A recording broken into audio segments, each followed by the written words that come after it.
Alright. So, yeah, I have a little bit of time before I get on a bus, so I decided to do an impromptu video in light of private servers being up soon. Well, in official capacity. They're up right now, but the game's like pseudo-functional. But I used to play this game called PSU that nobody cared about in the West, but it was pretty big in Japan. And it was kind of like my silly competitive foray back into something competitive after I stopped caring about Brood War and Melee.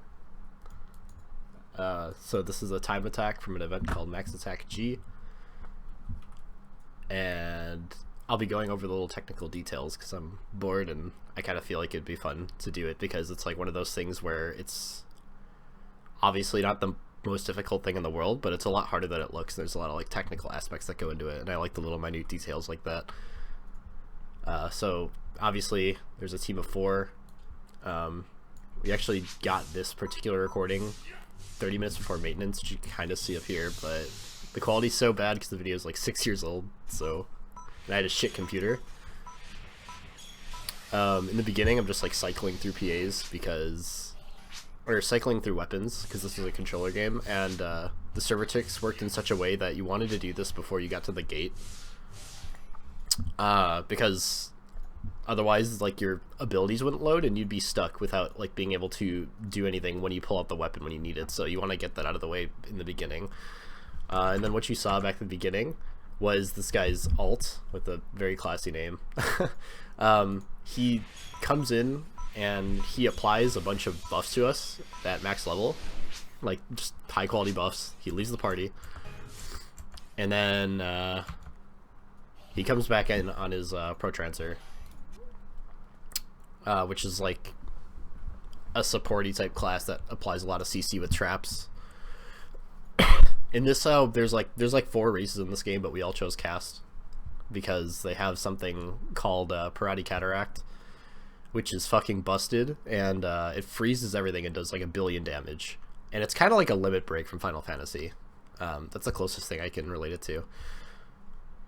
And they also have the highest accuracy, and when you don't miss, you do a lot more damage in this game. So let's just keep going. As you notice, the weapons are like white. I had to disable the colors and the options because for some reason it's a huge performance hit, and everybody's computer was shit back then. And if you notice, we'll be doing a lot of attacks that are like prepped up in advance. Like we do an attack and then we time something and you hear that little noise. That's like it's called a just attack, and it's like a attack modifier. And the attack modifier makes it so that your actual ability use does more damage, and you could one-shot a lot of things with that axe ability I used, which was called Engage of Broga. The other thing is you can see us kind of doing this spinning move with a double saber a lot. That's called Tornado Dance, and we did that because the move speed was slower than spamming that over and over, and the only limit you have on that is the PP in the weapon over here, which is like the ammo slash fuel. So yeah, all of us use that. We're all the class called Phi Master with 1 Pro Trancer because they attack the fastest and essentially do the most damage if you played correctly. They also can place down like shitty traps, which is why you see me place 2 traps here to freeze those 2 boomas. It raises accuracy for people hitting them, makes it so they can't move, makes it so people can use their knockback abilities. That doesn't screw the party's DPS over because they're in place, which is kind of a big deal. This is the only place that you're basically not using a double saber, an axe, or a spear. It's just for this one mob because it just spawns off to the side. You can see on the mini-map over here there's like 2 mobs that the rest of my party's taken care of, and I'm tasked to one-shotting this thing that spawns right here. And I get really bad RNG because I almost never miss it, and I actually miss it right here, which means I have to do a follow-up attack to finish killing it. But these mobs die kind of slow, so I don't get to the gate too late. Like, you'll notice the Tornado Dance actually does damage too, so you can use it as like a mobile repositioning thing while also progressing into the gate to save like milliseconds in the run.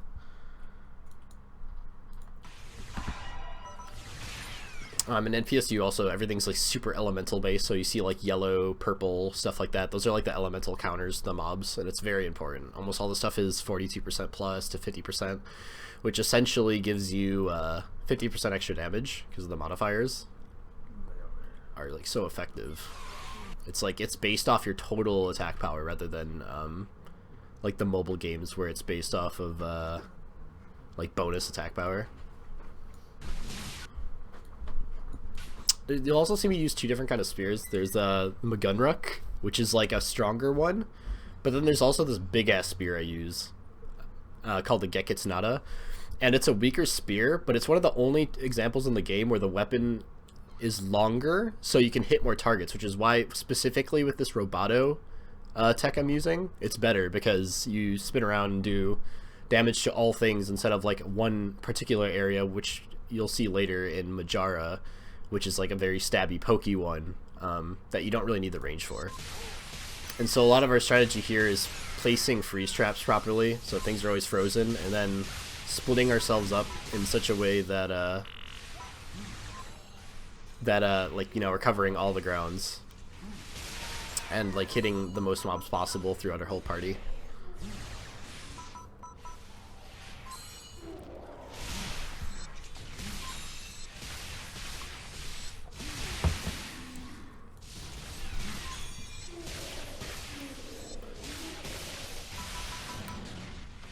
And since you can only have a palette of 6 weapons at a time, you had to do a lot of like micromanagement with your inventory, and you had to do it during times you're not attacking, so you don't use quote-unquote GCDs. Like windows you could be doing damage to switch your palette. So like for here, you'll see me switch out like different elemental weapons. Like I equipped a Vajeri resist there for different status effects, and I'm switching things onto my palette while I'm traveling here, so I can do the most possible elemental damage.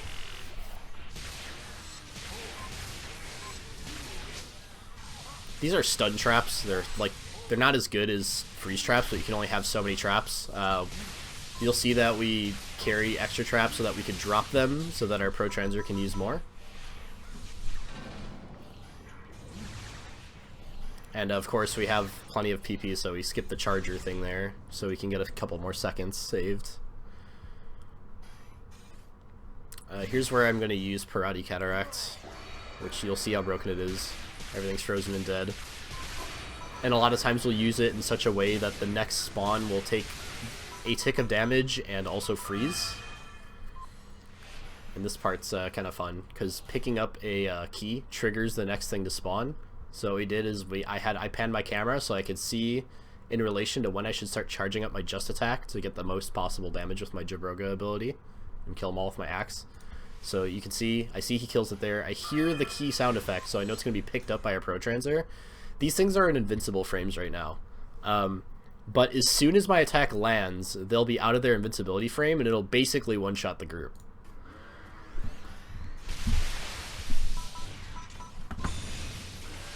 From there, like, there's more consistent spawns, which is the perfect time to pull out the Gekitsunada and start doing more Robotos. The AoE circle spear attack. And then, as you see, I have a second lightning sphere, which I use for Majara.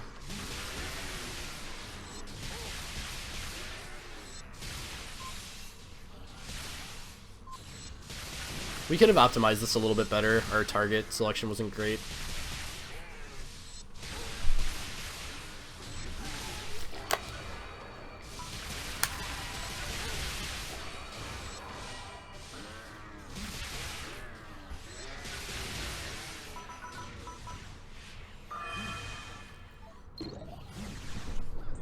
I think our Mind Block was very good, which is good because our Ruin Block was bad.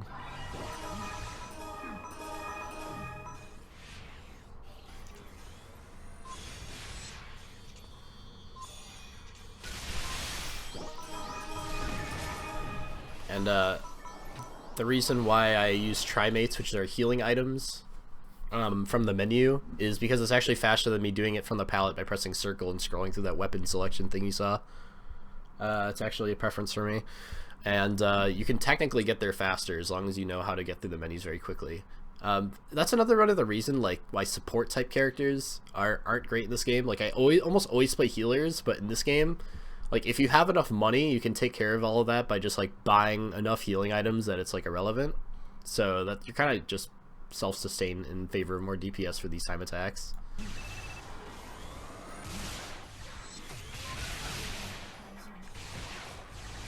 That was worthless, but what I was trying to do is I was trying to graze by the wall and get the back of my sword to hit it a couple more ticks to finish it off. These get knocked away, but it doesn't matter, because we'll have another Parati Cataract coming down, which will finish these in the back, and then one tick will freeze this up here so that we can set up for the Jabroga one-shot again.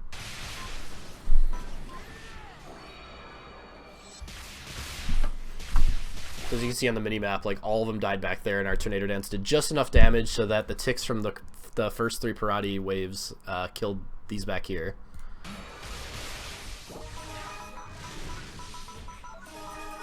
Just dropping freeze traps.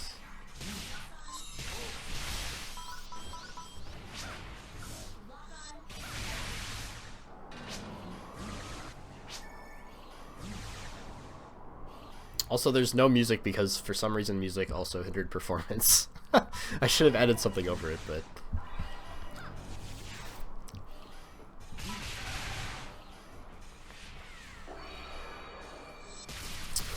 These human mobs that are going to spawn here are a neutral element. Most things have an elemental weakness, so the reason why I have this dark axe out is it has the highest base ATP. So... it's just the most damage.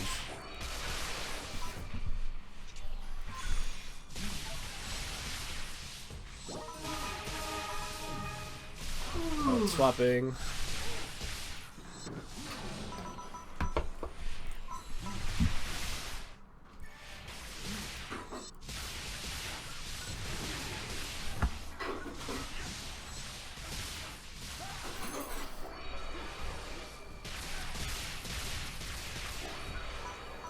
Again, another example of it, the final tick freezing the next set of mobs to spawn.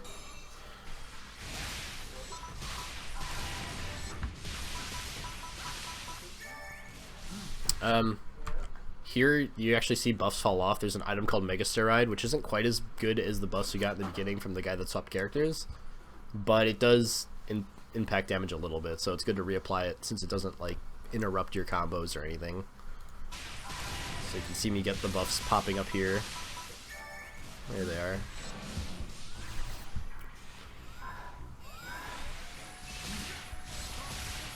These mobs don't really get staggered, and the room is small enough that we don't waste freeze traps here in the beginning. We just stun trap. Because we can hit everything with the giant area of effects abilities we have.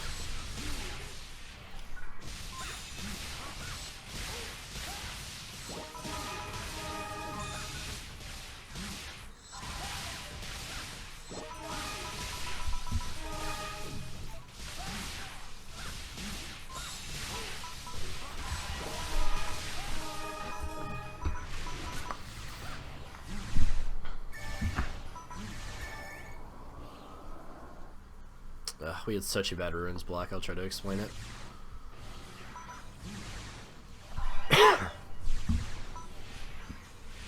So, I will say one thing. If you look elsewhere, the servers were separated between international and Japan. And while Japan did have better players, they also had better times because there's a certain mob in here, like a spellcaster called the Gauzeron. And there... it didn't have any melee resistance, whereas it takes half damage here, so it's like actually impossible to match their times even if you optimize everything, which kind of sucked. But anyway, we could have done better in runes anyway. I missed my just attack because you didn't see the little yellow animation, so we don't do enough damage to one shot, and then our other guy just gets fucking bopped over here. So this thing doesn't die, which really is really bad.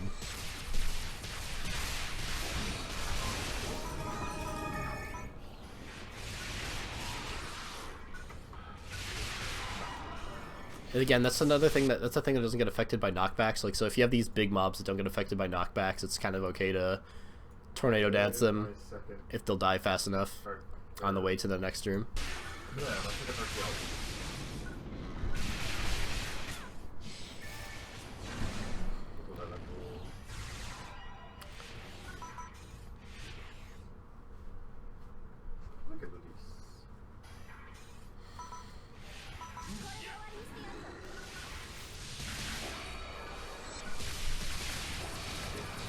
this room is just kind of like spaghetti as fuck. We miss a lot here, and it's kind of like, it's really hard to map out every single individual spawn. So you kind of just pick quadrants of the room to prioritize, and then people do Smajara in that corner.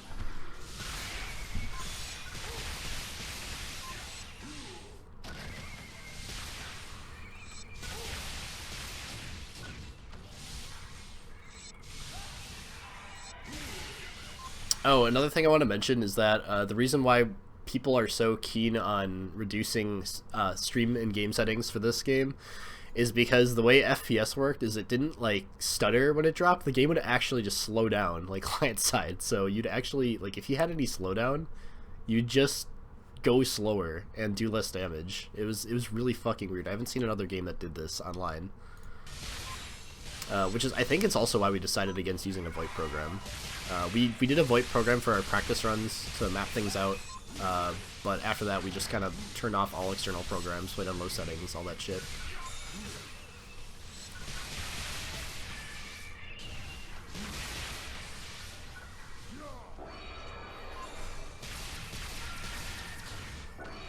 I got a whole 2 mobs with that. We also have a Parati that's not even used at the end, which is kind of sad because it's an insane amount of damage for free.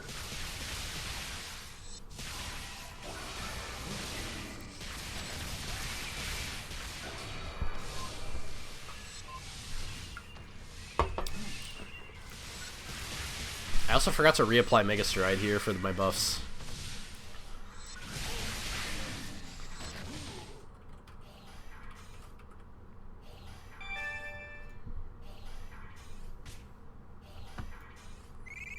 Yeah, we did it. So funny thing is that this is a lot harder than it looked. Like, I don't know how to describe it because it looks kind of dumb from an outsider. You kind of have to play the game to understand. But I guess a lot of shit's like that, right? So the funny thing is that even though this is like kind of a minor accomplishment in terms of like everything, like especially with like esports and stuff, we got this like super cheesy medal that like fans made and sent to Sega that was attached to this like letter. Here's the medal, and it has a it's a fake medal, and it has a picture of the fucking in-game medal in the medal. It's great. And then this cheesy ass letter from Sega. You can see the branded logo up there with like a GM. This is actually physically mailed. I found this hilarious. Oh yeah, and this run was going to be a practice run. We had a cooler team name, but we didn't keep it because we didn't expect to like win with this time, even though it wasn't our best run. But as you can see, this is insanely cheesy, but it's still a defining moment of my life, and I found it kind of funny. And yeah, it's kind of the reason why back in the early episodes of China Talk, people made a bunch of like Phantasy Star memes at me. So this is why, actually. I was a huge fanboy of the series and stuff. So yeah, it was actually kind of fun. But yeah, I guess that's pretty much all there is, boys. Big dick esports accomplishments right here.